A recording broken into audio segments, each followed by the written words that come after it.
Good morning. I would, on behalf of CIPSH, the Council of Philosophy and Human Science, first I would like to extend my greetings to Benno, my colleagues in the table, all of you. And in the next few minutes, I will explain why we think in CIPSH that this project is relevant. I would start with this approach. It's actually a tale. It's a tale that humans every so often have to resume. Global understanding is something that, if we look into the past, has been lost on several occasions and regained in several occasions. We experience it today. I have heard in one of the statements that this is the worst crisis humans ever had. As a prehistorian, I would not agree. We've had others much more severe. But as Benno is saying, we are here dealing with a certain number of keywords. Acceleration, something scientists have been raising for a certain number of years already. The need for integration, the emergence of new mechanisms, new processes. How do I, yeah. And if we look into the past, and you will recognize the last ancient newcomer into our ancient history from South Africa, if you look into the past, what did humans do? They had every day to face problems of changings in the world they were used to live. This is the history of our existence. The changes of climate, the problem of extinction of other species, the quarrels with other human groups, the difficulty in recognizing other human groups as being from our own species, a problem which is not a problem of the past.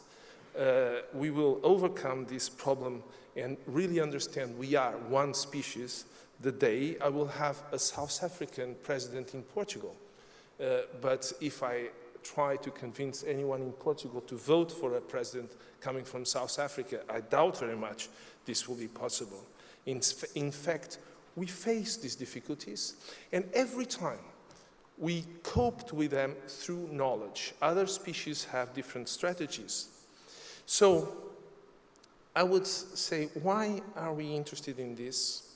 What do we think this is for? And how we think we can contribute?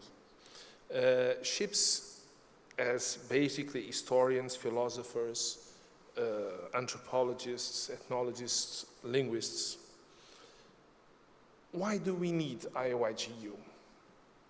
First, because there is a growing divide between the way people perceive their needs and their own understanding of this being a global process.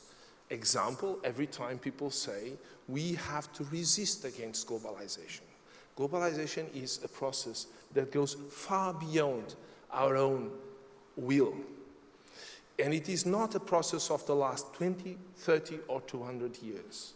It is a process embedded in the evolution of the planet, and it's embedded in human evolution as well. But we face today growing alienation.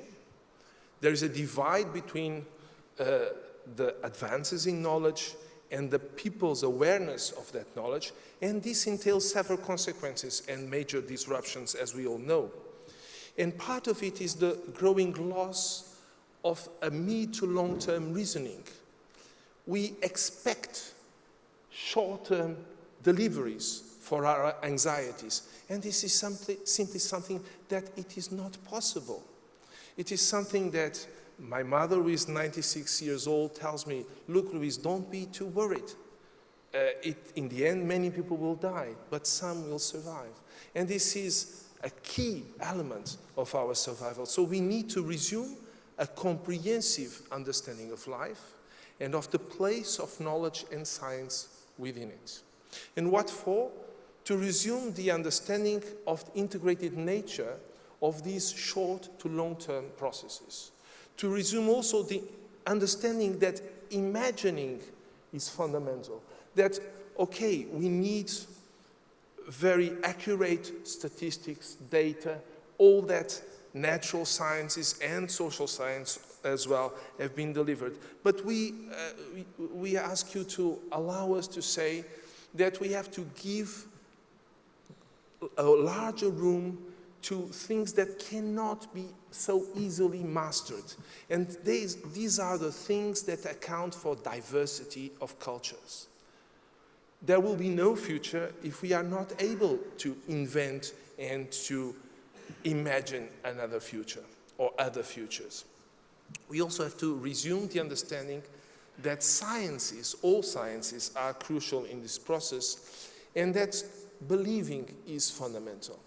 And if we look at the planet today, probably one thing that puts together most people that go either into the streets or into academic forums is that people do not believe that the way we are carrying out our lives is sustainable. They will have different understandings of this, but they all agree we are getting to a corner point and something has to change. So CIPSH will try to intervene in this, conveying all these disciplines we are trying to represent, to make them move out of their own disciplinary boundaries. This is why we have engaged with ICSU and ISSC, and also I have to say with UNESCO, a process that will lead us, I hope, to a new status of human sciences in the 21st century. We think that we need to do more in that respect, and that citizens do simply don't understand what we are useful for. So this is one part. We will be stressing that cultural diversity is at the core of humans' resilience. And so, therefore, we should fight against any type of unique thinking. The idea of sustainable development is a nice idea, but it's also a very dangerous, nice idea. Any idea that is one idea is a bad idea. So, okay, we have to be very careful when we phrase things, but we would say, for example, when we heard this morning talking about India and about the caste system, allow me, my mother is from India, it is a social problem, but it is also a cultural problem. It is a social problem becomes a cultural problem when those who suffer don't imagine a way out, when those who suffer think they are in their natural state. We will try to contribute fostering interdisciplinary approaches with these other sciences and enhancing the visibility of best practices. There are very many good examples in the planet. And we will try to link major projects that CIPSH is making today in different countries, also with IYGU. As part of this, in 2016, we will organize some regional conferences of the humanities alongside with UNESCO, and we would like to place them also under the umbrella of IYGU.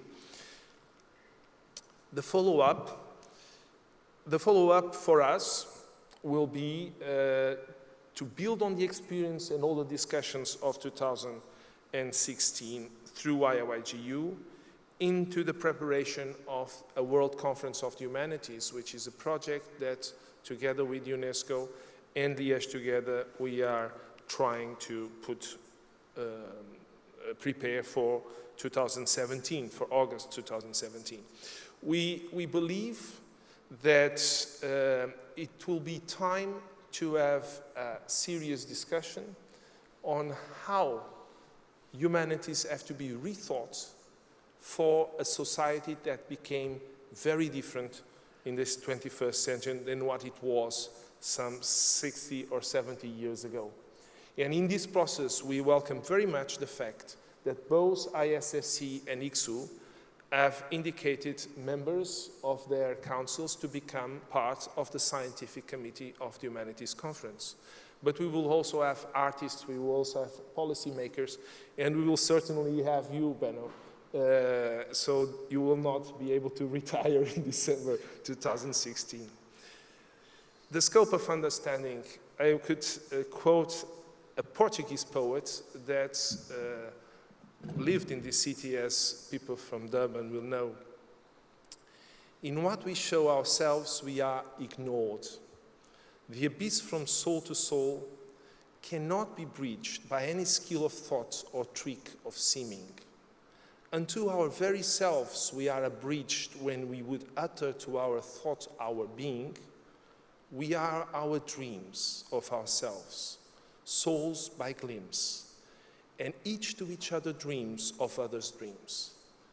And I think this will be, I hope, the contribution of SHIPS for IYGU, together with our friends of ISSC and ICSU. Thank you.